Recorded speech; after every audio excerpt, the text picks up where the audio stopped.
Hello, this is George and welcome back to George Basics Crypto and Finance. In this video tutorial, I will teach you how to change your social security number on your Cash App account. So first of all, you need to open your Cash App.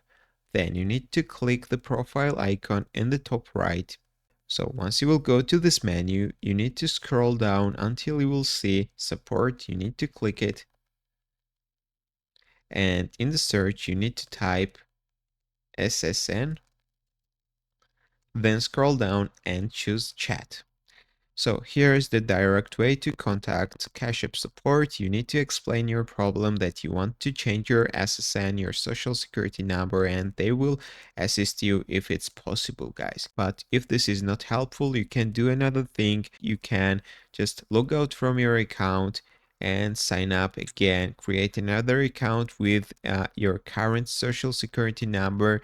And once you will create a new account, then transfer all of your money to your new account. That's all I want to show you. If this video was helpful for you, don't forget to click the like buttons and don't forget to subscribe.